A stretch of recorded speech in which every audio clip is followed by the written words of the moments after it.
For your performance, Jester. My lady, this is too much. No, please, keep it. I cannot accept this. You must. It is yours. I gave my last coin to a street jester because he made me laugh, and I had not laughed in 7 years. The market square in Florence was crowded with merchants and travelers, the November air sharp with the smell of roasting chestnuts and fresh bread.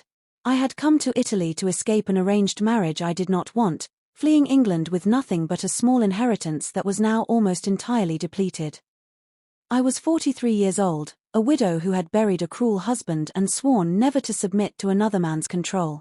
When my family had informed me that they had arranged a match with the Duke of Hartington, a man I had never met, whose reputation painted him as cold, demanding, and utterly without humor, I had done the only thing a woman of my limited means could do.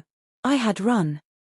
The jester was performing in the center of the square, his costume faded and patched, his face lined with years of hard living. He was perhaps 50, with grey threading through brown hair and eyes that sparkled with mischief despite the weariness around them. He juggled oranges while telling jokes in broken Italian, his English accent bleeding through every syllable. He made self-deprecating comments about his advancing age, his aching joints, his inability to catch anything anymore.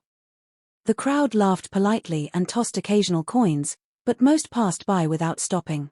I stopped. Something about him caught my attention, not his skill, which was middling at best, but his determination. He performed as though his life depended on the entertainment of strangers, throwing himself into every pratfall and jest with a commitment that seemed almost desperate. When he finished his routine, the crowd dispersed. He gathered his meager earnings with hands that trembled slightly from cold or hunger, I could not tell. I approached him. "You made me laugh," I said, in English. "I have not laughed in 7 years. That is worth something." I pressed my last coin into his palm, a gold sovereign, far more than his performance warranted, but all I had left in the world. He stared at the coin, then at me. "Madam, I cannot accept this. This is too much. It is exactly enough." Laughter has been in short supply in my life. I smiled at him, this stranger who had given me a moment of genuine joy. Consider it payment for services rendered to a woman who had forgotten that joy existed. I turned to walk away, wondering where I would sleep tonight and how I would eat tomorrow, when his voice stopped me. "Wait. Please." He caught up to me, pressing the coin back into my hand. "I saw you watching.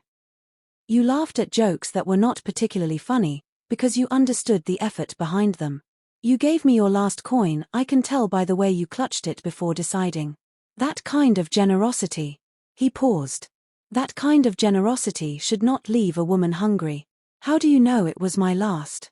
"Because wealthy women do not hesitate. They throw coins carelessly. You considered. You weighed. And then you gave anyway." His eyes held mine. "Let me buy you dinner with the money I earned before you arrived. It is the least I can do." I should have refused. I should have walked away and figured out my circumstances alone. But there was something in his manner, respect, warmth, genuine concern, that I had not experienced from any man in years. "Very well," I said. "Dinner. It was the beginning of everything. If you want to know who the jester really was. And what happened when I discovered I had given my last coin to the very Duke I was fleeing, subscribe right now. This channel is just beginning, and every single subscriber helps us reach 10,000. Stay with me. This story is about to reveal that the people we run from are sometimes exactly who we need. My name is Marguerite Sinclair, Lady Marguerite Whitmore, since my marriage at 25, and I had spent 18 years learning that marriage could be a prison. My first husband, Lord Edmund Whitmore, had been charming during our courtship and monstrous after our wedding. He had controlled every aspect of my existence, what I wore, what I read, whom I spoke to, when I left the house. He had never struck me, but he had not needed to. His weapons were words, silences, the systematic erosion of every belief I held about my own worth. When he died 7 years ago, choking on a piece of meat at his own dinner table, I had felt nothing but relief. The relief had been followed by a complicated grief, not for him, but for the woman I had been before I married him, the woman who had laughed easily and trusted openly and believed that the world held possibilities beyond survival. That woman had died somewhere in the 18 years of my marriage. What remained was a shell, functional, capable, but hollow. I had retreated to my inherited estate in Cornwall, living quietly, avoiding society, rebuilding myself piece by piece. For 7 years, I had existed in peaceful solitude, content to be forgotten by a world that had never particularly noticed me. Then my brother had intervened. Sir Robert Sinclair had inherited our family's debts along with its modest properties. He had spent years trying to restore the family's fortunes through increasingly desperate schemes. His latest scheme involved me. The Duke of Hartington is seeking a wife, Robert had announced, appearing at my door without invitation. A mature woman of good family, someone to manage his household and provide companionship without the complications of younger brides. And you thought of me. I thought of the alliance this would create. Hartington is wealthy, influential, connected. His support could solve all our problems. Your problems, Robert. I have no problems except the ones you create. But Robert had not been deterred. He had arranged the match behind my back, committing me to a betrothal I had not agreed to, presenting it to the Duke as a settled matter. When I discovered what he had done, I had no legal recourse. Women did not refuse marriages arranged by their male relations. Women accepted their fates with grace and gratitude. I had accepted nothing. I had taken what remained of my inheritance, a modest sum that had shrunk considerably over 7 years of quiet living. And I had fled to Italy, to a life of uncertain poverty rather than certain misery. And now I sat in a modest Florentine tavern, sharing dinner with a street jester who was the first person in 7 years to make me laugh. The jester's name was Thomas. Just Thomas, he said, when I asked for more. I left my surname behind when I left England, along with everything else that no longer served me. What brought you to Florence? The same thing that brings most English wanderers to Italy. I was running from something, and this seemed far enough away to feel safe. He smiled slightly. Though I have discovered that distance does not actually solve problems. It merely postpones them. What were you running from? A life I no longer recognized as my own. Obligations that suffocated rather than sustained. People who wanted me to be something I could not be. He shrugged. The usual aristocratic complaints, I suppose, though I try not to dwell on them. Aristocratic? I studied him more carefully, the faded costume, the calloused hands, the air of someone who had known better days. You were nobility. I was many things, once. Now I am a jester who performs in market squares for coins. He met my eyes with surprising directness. And you? What brings a clearly well-bred English widow to Florence with only 1 gold sovereign to her name? The same things you described. Running from obligations. Seeking distance from people who want me to be something I cannot be. A marriage, perhaps. You have the look of a woman fleeing an arranged match. I stared at him. How could you possibly know that? Because I recognize the expression. I have seen it in my own mirror. He took a sip of wine. Tell me about this marriage you are escaping. Perhaps it will help to speak of it aloud. I should have demurred. I should have maintained the polite distance appropriate between strangers. But something about this man, his warmth, his perception, his complete lack of judgment, made me want to confide in him. My brother arranged a match with the Duke of Hartington. A man I have never met, whose reputation suggests he is cold, demanding, and utterly without joy. I am 43 years old and have already survived 1 miserable marriage. I will not submit to another. Thomas was silent for a long moment.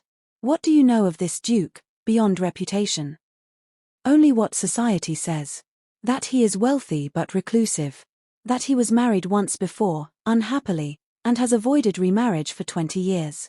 That he is seeking a sensible widow rather than a young bride because he wants management rather than passion. I laughed bitterly. As though women exist only to provide functions for men. And if the reputation were wrong? If he were different from what society claims? Then I would still refuse the match, because it was arranged without my consent. I am done being traded between men like property. I set down my wine glass firmly. I would rather starve in Florence than submit to another cage, however gilded. That is quite a declaration. It is the truth. The only truth I have left. This is where the secrets begin.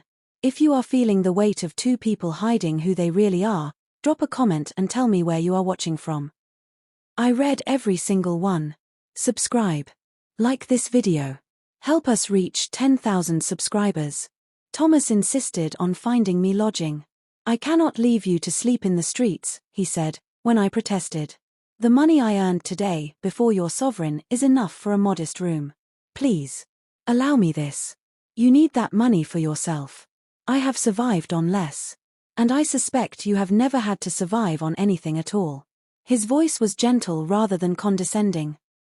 Let me help you tonight. Tomorrow, we can figure out what comes next. I allowed it, too exhausted to argue further.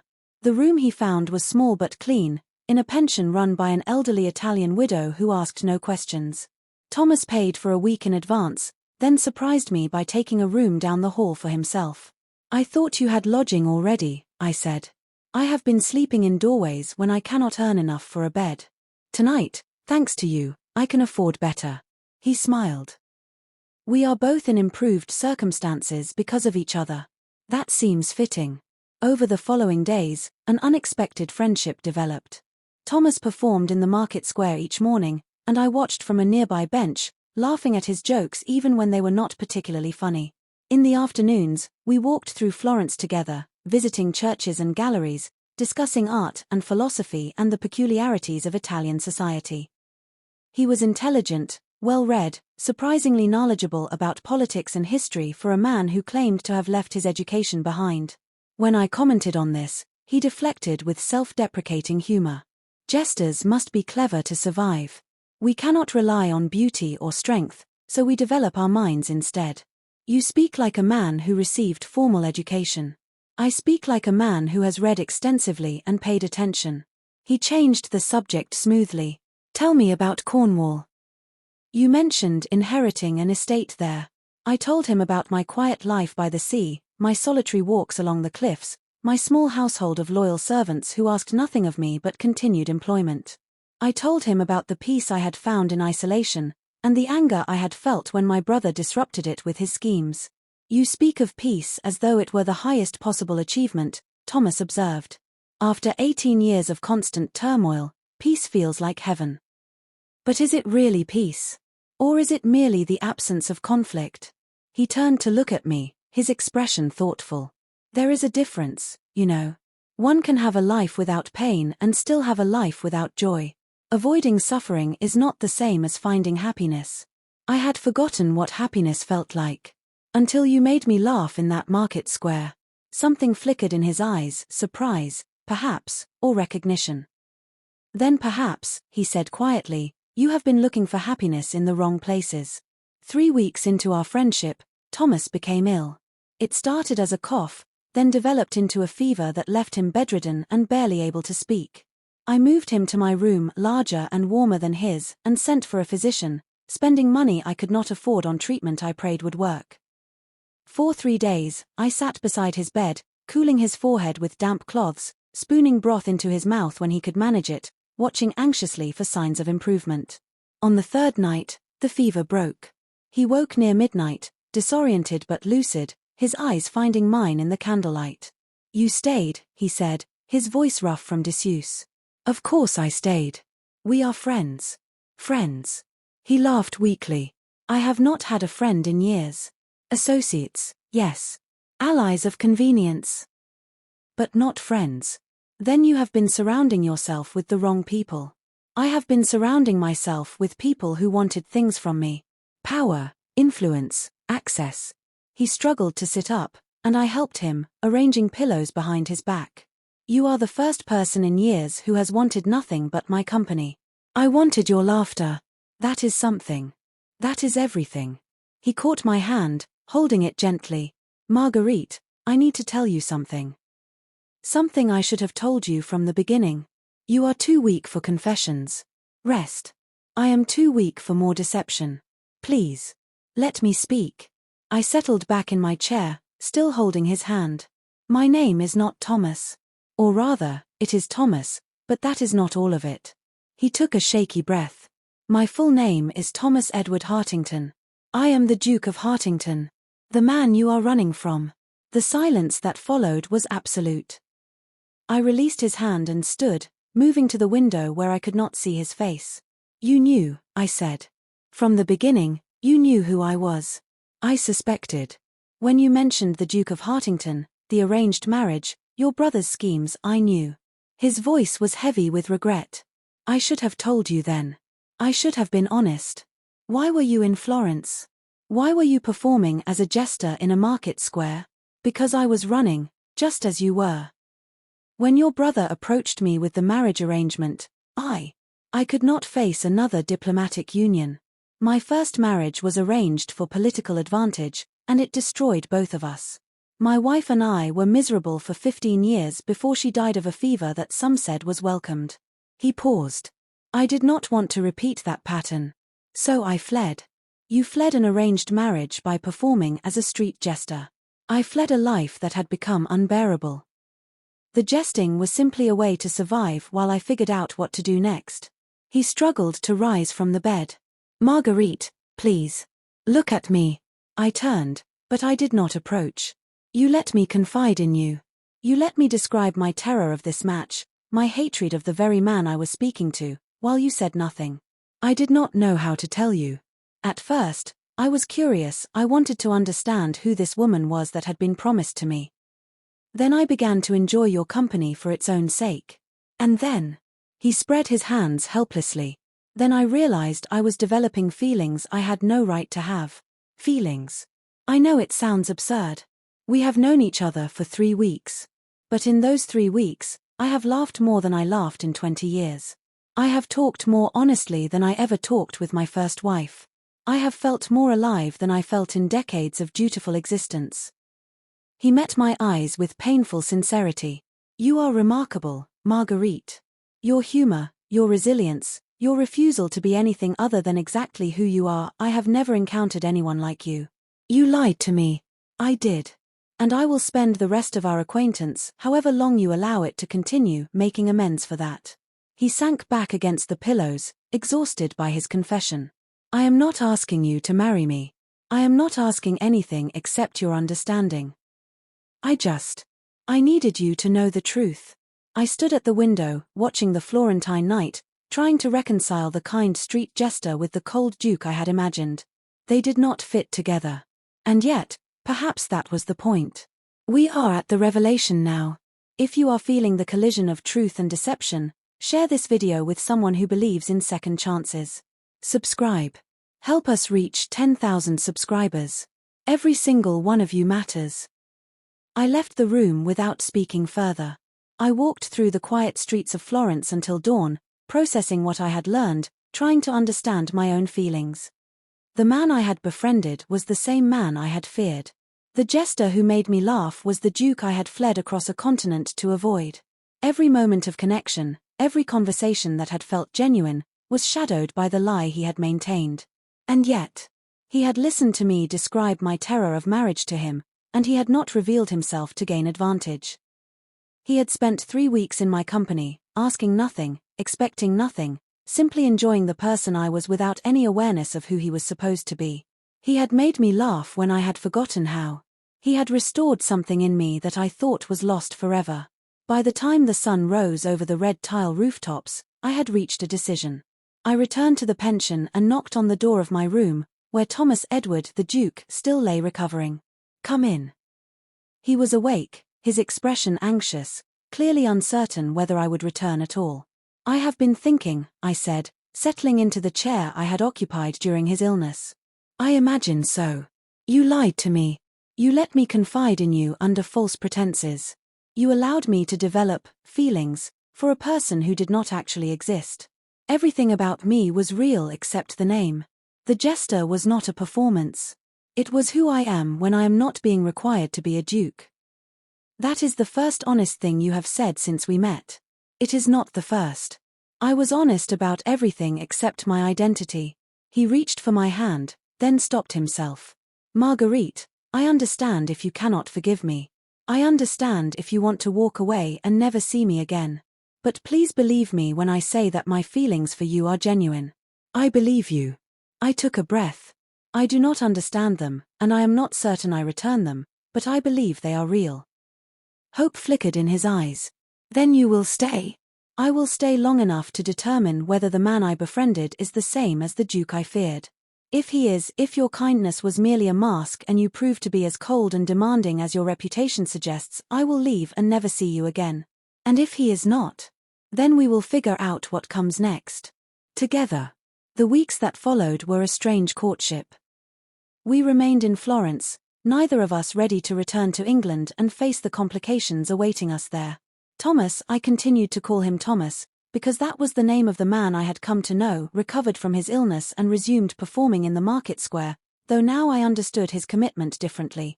It was not desperation that drove him to juggle oranges and tell jokes. It was escape. The same escape I had sought when I fled to Italy, the freedom to be someone other than the person society demanded. I joined him sometimes, helping with his act, holding props, and feeding him lines. The Italian crowds found us amusing, the middle-aged English couple performing commedia dell'arte in broken Italian, laughing at our own mistakes as much as the audience did. I learned who he really was during those weeks. He had been raised to duty, trained from birth to prioritize responsibility over happiness. His first marriage had been a disaster of mismatched temperaments. He was naturally warm and playful, while his wife had been formal and rigid, each of them making the other miserable through incompatibility rather than malice. When she died, he had retreated into the cold persona that society expected of a duke. He had become what they wanted because becoming anything else required energy he no longer possessed. I was a coward, he admitted, during one of our long evening conversations. It was easier to be cold than to risk being hurt again. Easier to drive people away than to let them close enough to disappoint me. And now I have met someone who makes coldness impossible. Who sees through every mask I construct and refuses to accept anything less than authenticity. He smiled at me with the warmth I had come to treasure. You have ruined me for pretense, Marguerite. I do not know whether to thank you or curse you. Thank me. Pretense was not making you happy. No. It was not. Spring arrived in Florence, warming the stone streets and filling the squares with flowers. We had been there for 4 months of friendship deepening into something I was not quite ready to name. Thomas had proposed nothing formal, made no demands, simply continued to be present in my life in ways that accumulated into something profound. One afternoon, a letter arrived from England. It was from my brother Robert, who had finally tracked me down. The contents were predictably frantic demands that I return immediately, threats regarding my inheritance, dire warnings about the scandal my disappearance had caused. He also mentioned, almost as an afterthought, that the Duke of Hartington had similarly vanished, leaving his estate in the hands of solicitors and his betrothed waiting in confusion. They think you abandoned me, I said, showing Thomas the letter. They think you fled because you did not want to marry me. That is not entirely wrong.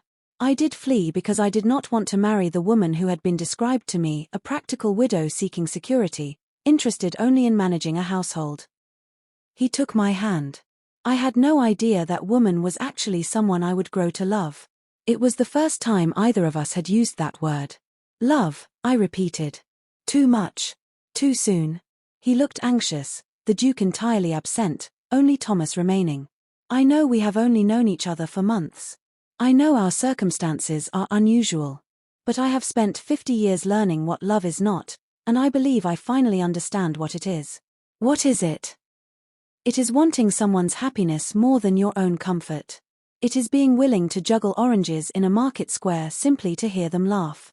It is caring whether they have eaten, whether they have slept, whether the crease between their eyebrows means worry or concentration. He lifted my hand to his lips. It is looking at someone and knowing that your life would be diminished without them in it. I felt tears prick my eyes, something I had not allowed myself in years.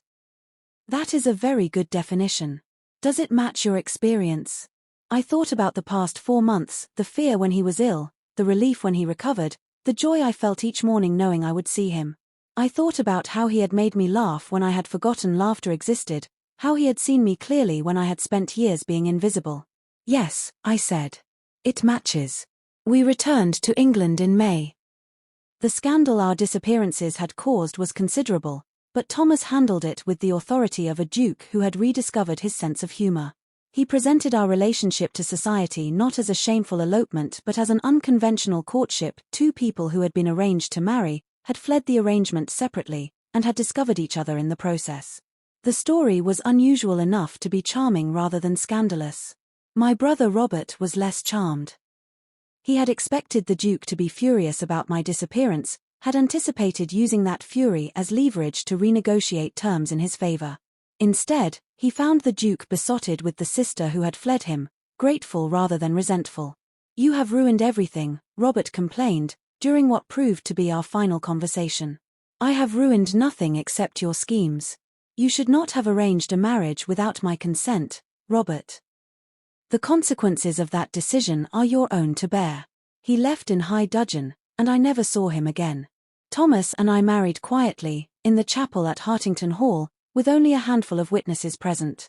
I wore a simple gown of silver grey, and he wore an expression of such genuine happiness that several of the servants wept. The wedding night was not the awkward performance I had experienced in my first marriage. It was two people who already knew each other intimately, who had shared meals and conversations and laughter for months, finally expressing that connection physically. It was, in short, exactly what marriage should be. The years that followed proved that our unconventional beginning had created an unconventional but deeply satisfying marriage. Thomas never fully returned to the cold persona that had protected him before. He remained warm, playful, prone to telling jokes that only I found funny. He performed juggling acts for the household staff on their birthdays and taught our eventual grandnieces and grandnephews the art of commedia dell'arte. I never fully returned to the hollow shell that had survived my first marriage. I laughed easily, trusted openly, allowed myself to feel things I had suppressed for decades. I became known in society as the Duchess who had fled her own engagement and married the Duke anyway. A story that people found romantic rather than scandalous, because we were so obviously happy together. We traveled frequently, returning to Florence every few years to visit the pension where we had stayed and the market square where Thomas had performed. The elderly Italian widow who had asked no questions remembered us fondly and always had rooms available. We never stopped making each other laugh. That was the foundation of everything. Not passion, not duty, not the obligations of position, but simple, genuine joy in each other's company. On our 20th anniversary, Thomas arranged a surprise. He led me to the market square in Florence, dressed once again in his faded Jester's costume, retrieved from storage and carefully preserved all these years. "What are you doing?" "Making you laugh, as I have been doing for 2 decades.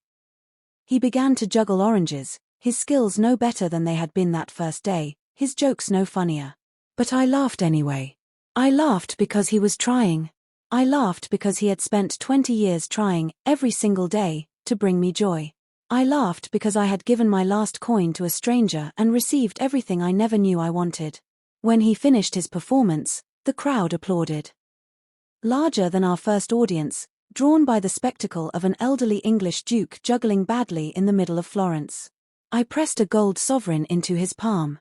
"For services rendered," I said. As I said 20 years ago. He smiled, that same smile that had first made me believe in the possibility of happiness. "Best investment you ever made." "I know." We lived to be very old, both of us, against all expectation. Thomas died at 81, peacefully, in his sleep, holding my hand. I was 80 years old, and I had been his wife for 37 years. At his funeral, I told the story of how we met. I gave my last coin to a street jester because he made me laugh. I had no idea he was the Duke I was running from. I had no idea that one act of generosity would change my entire life. The mourners wept, even the servants who had heard the story dozens of times, even the grandnieces who had been raised on tales of their uncle's romantic adventure. He taught me that happiness was possible even after great suffering. He taught me that joy could be found in unexpected places, with unexpected people. He taught me that the people we run from are sometimes exactly who we need. I lived another 5 years without him, sustained by memories and by the laughter that still echoed through Hartington Hall. When I finally joined him, I went peacefully, knowing that I had been loved completely. She had given her last coin to a street jester. She had not known he was the Duke she was meant to marry. And from that single act of spontaneous generosity, a love story had grown, one that lasted 37 years, transformed 2 broken people into whole ones, and proved that the best things in life often come from the moments we least expect. Thank you for staying with me through this entire story. If it moved you, If it reminded you that love can find us in the strangest places, please subscribe. This channel is just beginning, and every single subscriber helps us reach 10,000. Share this video with someone who needs to believe in unexpected happiness. Comment where you are watching from. I read every single one, and I want to say hello to you. Like this video. Subscribe to our channel. Help us reach the people who need these stories. Until next time, remember, give generously to strangers. You never know who they might turn out to be.